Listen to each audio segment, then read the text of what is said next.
Chapter 4. Energy System Definition. Inputs. Today, we're diving into what I like to call the recipe-making chapter of EnergyPLAN. Just like you need a recipe to bake a cake, EnergyPLAN needs you to define what ingredients go into your energy system. These are called inputs. There are 4 main drawers in this recipe cabinet: demand, supply, balancing and storage, and costs. The focus today is mostly on demand and supply, which is like deciding how much food you need for a party and where it will come from: supermarket, your garden, or takeaway. Let's start with demand. Think of demand like planning how much energy people use for everything: lights, heaters, cars, cooling systems, factories, and even water. It's not just electricity, it's everything. You put in numbers like how much electricity your city uses in a year, and you also decide the pattern, like whether people use more electricity during the day or at night. You can add fixed demand, like unavoidable needs, or flexible demand, like electric cars that can charge at any time of the day when power is cheaper. You can also split demand for heating, cooling, transport, and desalination of water. For electricity demand, you set an annual number. Then EnergyPLAN spreads that number across the year using an hourly profile, like checking every hour how hungry you are. There's also an option to subtract electricity used for heating and cooling, so you can see what's left just for normal electrical appliances.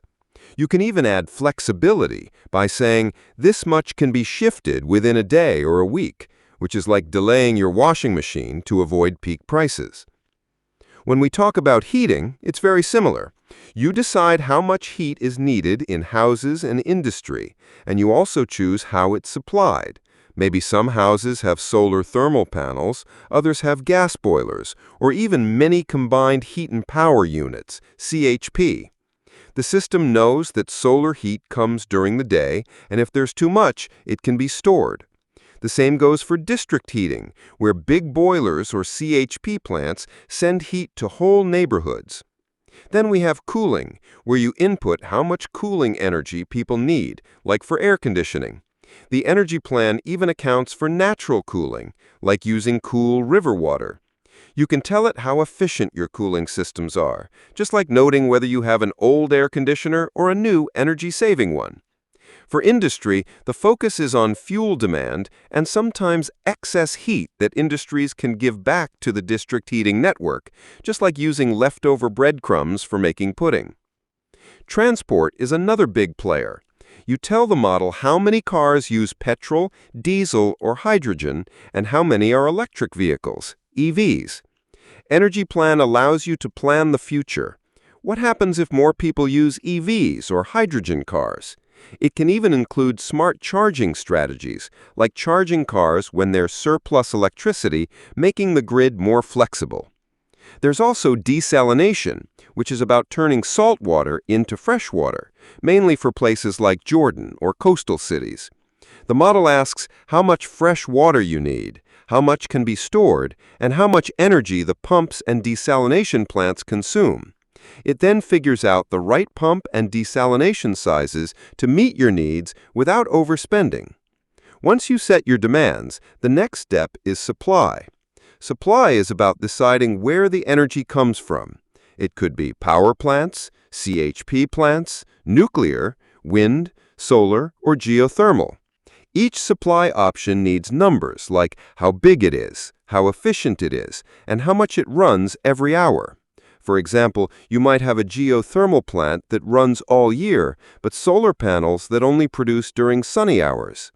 You also choose what kind of energy balancing you want, like adding batteries, hydrogen storage, or heat storage.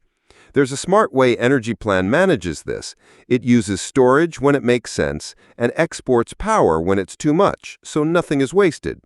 On the renewable side, you can mix and match between wind, solar, hydro, wave, or biomass. You can even adjust how efficient they are or how much they help to stabilize the electricity grid.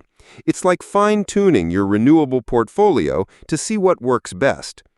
EnergyPLAN can go even deeper into advanced areas like biogas plants, gasification, hydrogen production with electrolyzers, electrofuels, and even waste-to-energy systems. For each, you tell EnergyPLAN the capacities, efficiencies, and costs, and it helps you predict how much energy you can make from waste or how much hydrogen you can produce and store. The chapter is long because it covers every small detail about how you define your future energy system, whether it's for a small city, a whole country, or a special scenario like 100% renewable energy. The goal is to give you full control over your energy recipe and let you simulate how it will work over time, whether you're focusing on cost, fuel use, or environmental goals. So, in simple terms, energy system definition is where you build your virtual power system piece by piece, making it as close to reality or your future vision as possible.